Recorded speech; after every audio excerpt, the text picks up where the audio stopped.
Abangan kung bakit nanlamig ang ekspresyon ni Rokon na mistulang may malagim na pangyayari siyang nasaksihan na para bang handa na siyang paslangin ang gumawa nito at kung bakit sumagi ulit sa kanyang isipan ang nangyari sa nakaraang buhay niya kung saan ilang beses siyang tinalo ni Odin sa laro.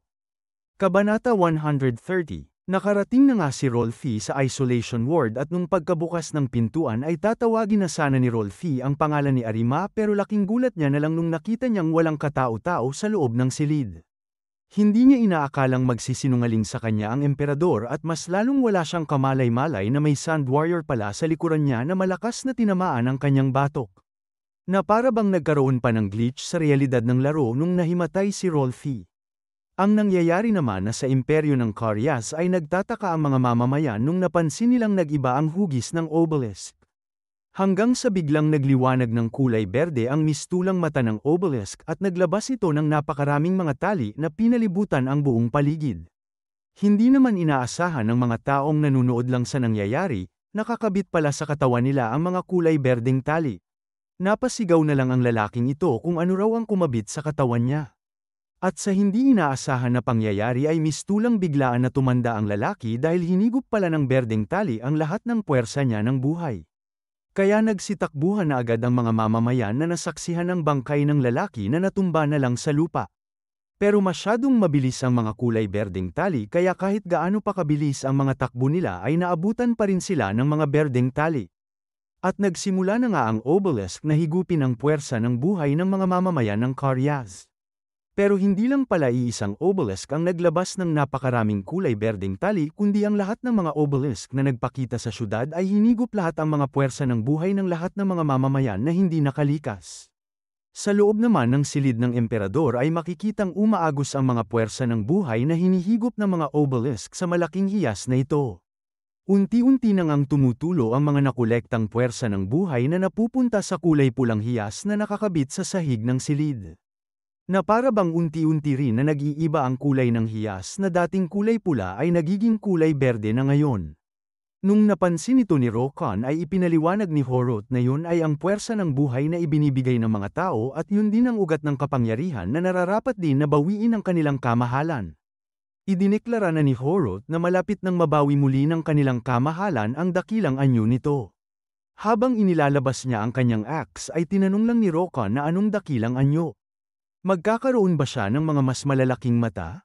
Inihanda na niya nga ang kanyang paa at mabilis na siyang lumundag papunta sa hiyas at tinanong niya si Horot kung anong gagawin niya kapag sinira ni Rokon ang hiyas bago pa matapos na mabuhay muli ang kanilang emperador. Pero ibinuka rin naman ni Horot ang kanyang pakpak at ginamit ito para depensahan ang axe ni Rokon na tatama na sana sa hiyas. Nakangiti lang si Rokon na nasayangan sa pagkakataon niyang pigilan ang plano ng emperador. Inihanda na ni Horot ang kanyang kamao para suntukin pababa ang mukha ni Rokon pero umatras lang si Rokon para iwasan ang suntok. Pero mas mabilis pa rin ang naging kilos ni Horot na ginamit ang kanyang pakpak para mabilis na tamaan ang baba ni Rokon.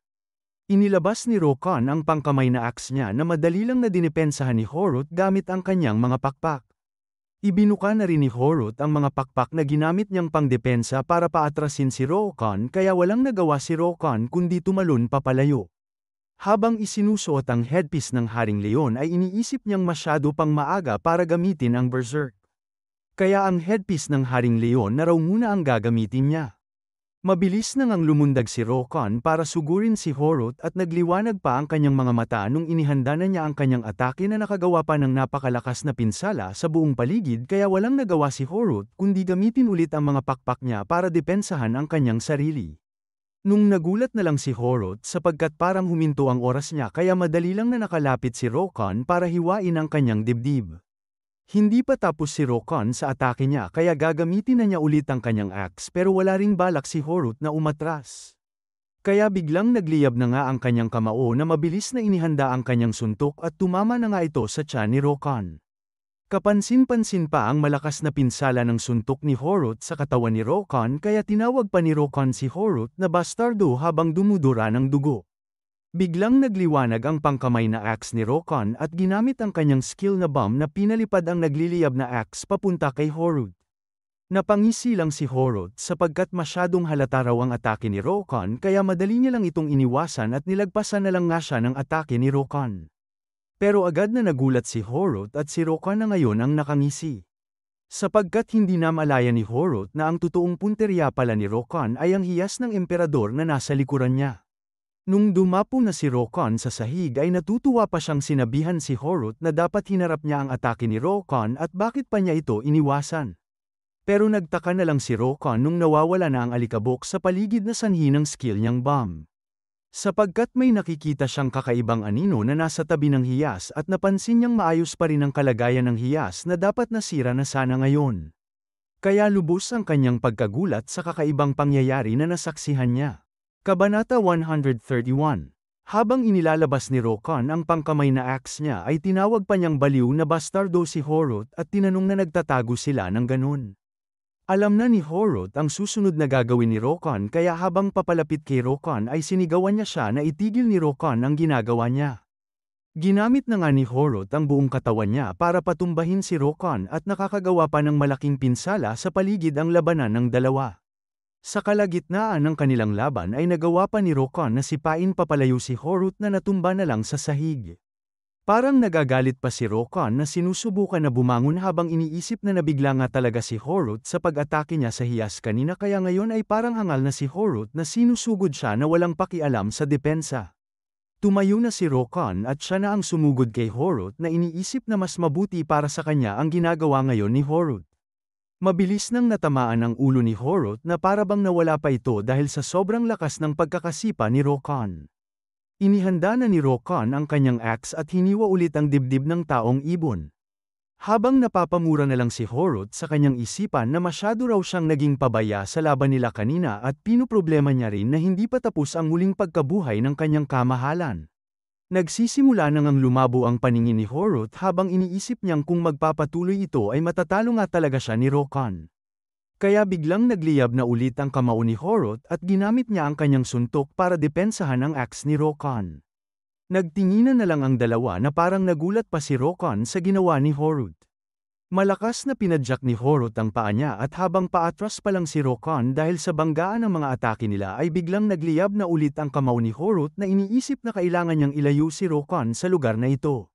Sa sobrang lakas ng suntok ni Horot ay napalipad na lang si Rokan pataas sa ere at lumipad na rin pataas si Horot, sinunggaban ng paa niya ang binti ni Rokan at patuloy pa rin na lumilipad pataas si Horot para ilayo ang laban nilang dalawa sa silid na kinaroroonan ng kanyang kamahalan.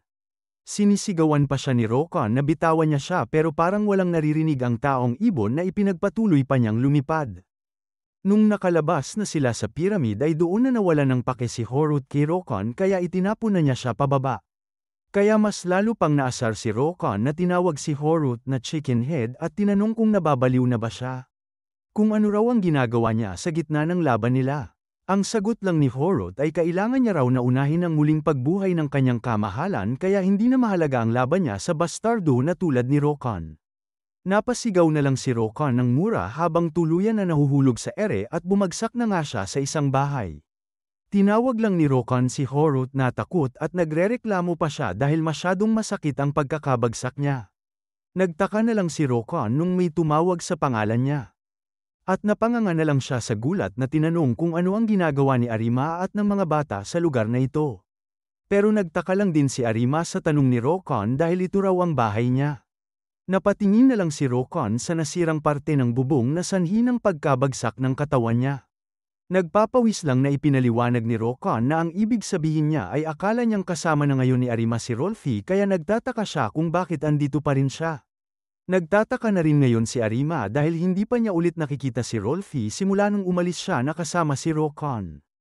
Kaya nagulat na lang si Rokan at napamura siya sa isipan niya na pagkatapos pang magalit ni Rolfi ng ganon ay nasaan naman siya ngayon. Nagtatakang tinanong ni Arima na kanina pa maingay sa labas at nung tatanungin na sana niya si Rokan kung anong nangyayari ay biglang may nagliwanag sa bintana kaya nung nabigla si Rokan na tinignan ito ay agad niyang inutusan sila Arima na magtago na sila. Nagpakita na nga ang napakaraming kulay berdeng tali kaya mas lalo pang hinigpitan ni Rokan ang pagkakahawak niya sa kanyang axe at napamura na lang siya na tinanong kung ano itong mga nakakadiri na mukhang galamay. Kung kaugnay ba ang mga ito sa seremonya ng muling pagbuhay? At napansin niya rin na ang kulay berdeng liwanag ay parehas lang sa corrupted na kapangyarihan. Nung hahampasin na sana siya ng isa sa mga galamay ay madali niya lang itong iniwasan kaya ang lupa lang ang natamaan nito. Parang gutom na naghahanap pa ang mga galamay ng mga pagkain at sa sandaling nasagi ng isa sa mga galamay ang tinapay ay para bang nawalan din ito ng buhay. Kaya nagulat na lang si Rokon at nagtaka kung ang nakikita niya ba ngayon ay ang Tree of Origin. Ang Tree of Origin na ginawa ng mga ancient elves na ginamit ang ipinagbabawal na mahika. Sa pamamagitan ng mga mahahaba at malalaking ugat ay sinisip-sip nito ang essence ng Earth at may kakayahan din itong gumawa ng mga buto ng World Tree. Pero ang alam ni Rokon ay meron lang ang punong yun sa setup ng laro sapagkat kahit sa nakaraang buhay niya ay wala naman siyang narinig na totoong mahahanap nga ang Tree of Origin. At kahit na tama siya ay bakit nasa labas ang mga ugat ng puno? Hanggang sa naalala niya ang dalawang hiyas na nasa silid ng emperador. Kaya dito na nga napagtanto ni Rokon na pabaliktad nilang itinanim ang puno.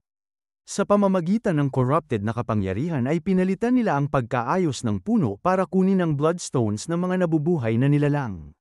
Naalala na lang ni Rokon ang nakita niyang kulay berdeng tubig na napupunta sa hiyas ng emperador at habang iniisip na kung totoo nga ang hinala niya ay biglang nanlamig ang mukha ni Rokon dahil sa nakasusuklav na ginagawa ng emperador. Kaya para siguraduhin kung totoo nga ang hinala niya ay tumakbo si Rokon papunta sa kulay pulang liwanag sa labas at ang bumungad sa kanya ay ang napakaraming bangkay ng mga mamamayan ng Karyas na nakahandusay na lang sa sahig na makikitang hinigop ang lahat ng mga puwersa ng buhay nila. Ang kalmadong ekspresyon ni Rokon ay agad na napalitan ng galit at biglang nagseryoso ang kanyang tingin na parang sinasabi ng mga mata niyang sisiguraduhin niyang papaslangin niya ang emperador kahit na ano pa ang kailangan niyang gawin. Kabanata 132. Mag-isa na lang na bumalik si Horut at lumapit na siya sa kanyang emperador para lumuhod. Nung tinignan niya ang kanyang kamahalan ay maayos lang ang kalagayan ng dambuhalang katawan na ito na dahilan pala ng ikinagulat ni Rokon nung ginamit niya ang skill niyang bomb para pasabugin ang hiyas. Sinabi lang ni Horut na tapos na ang lahat sapagkat ngayon ay wala nang makakapigil pa sa muling pagkabuhay ng kanyang kamahalan. Pero nanginginig na pala ang buong katawan ni Horut dahil sa malaking hiwa sa kanya ni Rokon. Nagsalita lang siya na parang kausap niya pa rin si Menit na sinabing marahil ay hindi talaga sapat ang kapangyarihan niya at yun na nga ang huling hininga ni Horut kaya bumagsak na sa sahig ang kanyang katawan. Samantalang mistulang gumalaw na ang katawan ng emperador at nagliyab pa ang hiyas nito. Na para bang ngumiti pa siya at iminulat na nga ni Scorpion ang mga mata niya na nangangahulugan na nagtagumpay ang muling pagkabuhay niya. Sa kabilang dako naman ay unti-unti nang naglalaho ang kulay berdeng mga galamay na nanggagaling sa obelisk at nawawala na rin ang kulay berdeng liwanag nito. Napansin naman agad ni Arima na naglaho na ang mga kulay berdeng galamay na parang hinahanap sila. May kamay na tumapik sa kanyang balikat at yun pala ay si Rokon na sinabihan si Arima na manatili lang silang magtago sa kinaroroonan nila. Siguraduhin niya raw na huwag titingin sa labas ang mga bata at ganun din sa kanya habang kapansin-pansin ang malungkot na ekspresyon ni Rokon. Nanginginig pa ang kanyang kaliwang braso na sinisisi ang sarili niya at ang rason daw ay dahil sa nabigo siya. Itong nararamdaman niyang kawalan ng kakayahan ay iniisip niyang parehas lang sa sitwasyon niya dati nung walang nagawa ang sugatan na katawan niya kundi humiga na lang sa sahig na napapalibutan ng mga sibat ni Odin. Nagmura pa si Rokon na minamaliit ang sarili niya. Pero biglang may yumakap sa kanya kaya napatulala na lang si Rokon at nagtataka na lang siya kung bakit siya niyakap ni Arima. Umiiyak na pinasasalamatan pala ni Arima si Rokon dahil kung wala siya ay alam niyang baka isa na rin sila sa mga bangkay na nakahandusay na lang sa sahig. Nagulat na lang ang manlalaro sa mga salitang narinig niya at napalitan na rin ang malungkot niyang ekspresyon. Habang iniaabot niya ang kanyang kamay ay iniisip niyang ang shitty na larong ito ay napapatanong na lang siya kung anong gusto nito sa kanya habang niyayakap si Arima. Kalmadong pinikit lang ni Rokon ang mga mata niya at agad na nagseryoso ang kanyang tingin nung iminulat na niya ulit ang mga ito. Inumpisahan na nga ni Rokon na tumakbo habang iniisip na hindi pa huli ang lahat dahil kung lalabas man yun ay gagamitin niya ang lahat ng kanyang makakaya para pigilan yun at ang direksyon na pinupuntahan niya nga ay ang pyramid. Samantalang nag-umpisa ng gumalaw ang paa nito, ang kanyang kamay, at ibinuka niya na rin ang kanyang bunganga na naglabas pa ng usok. Gumagalaw na nga ang buong katawan ni Scorpion at sa sobrang bigat ng higante niyang katawan ay nasira pa ang sahig kung saan niya sinusubukan na tumayo. Sa tunnel na nasa ilalim ng pyramid ay ang naging taguan pala ng mga mamamayan na nakatakas sa mga kulay berdeng galamay. At ang tumulong sa kanila ay ang matandang mommy pero nakukulangan pa rin siya sapagkat kahit na ginawa naman nila ang lahat ng kanilang makakaya para iligtas ang mga mamamayan ay 600 tao lang ang nailigtas nila. Nagulat na lang siya nung biglang nagkaroon ng pagyanig sa loob ng tunnel at habang nagtataka ang matandang mommy kung ano ang nangyari ay mistulang naging malagim ang buong paligid. At sa kadilim-diliman nga ng tunnel ay biglang may nagliwanag na 2 mata at kulay pulang hiyas. Habang papalapit siya ng papalapit ay mas nagiging klaro na ang totoong anyo niya. Dito na nga nagpakita ang dambuhalang katawan ni Scorpion na pinagmamasdan lang ang napakaliit na katawan ng matandang mommy kumpara sa kanya. Nataranta na ang matandang mommy na inutusan ng mga mamamayan na tumakbo na sila. Pero siya naman ang hindi nakatakbo sapagkat parang sa isang suntok lang ni Scorpion ay tumalsik na agad ang lahat ng dugo ng matandang mommy.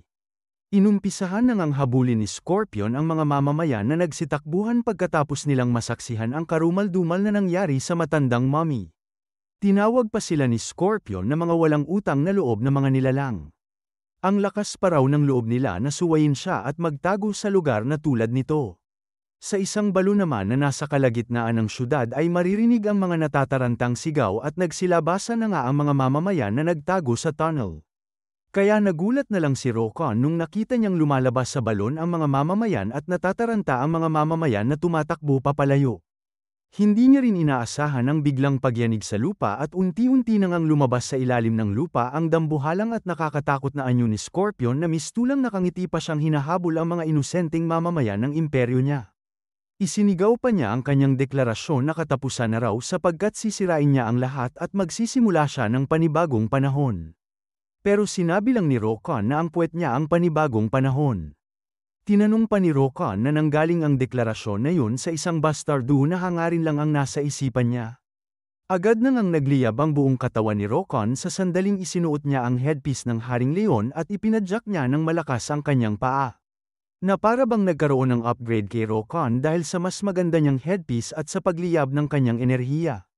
Idineklara niya na rin nga kay Scorpion na ang natatanging bagay lang na bubuksan ng dambuhalang kalaban ay ang pangit na bungo niya.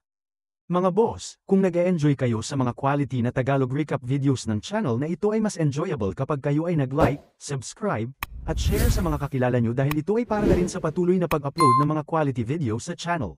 Mag-like at follow na rin kayo sa aking Facebook page na kapareho rin ang pangalan na The Comics Reader kapag gusto nyo ng mga recommendations na babasahin at mga quality short videos na papanuurin. Maraming salamat!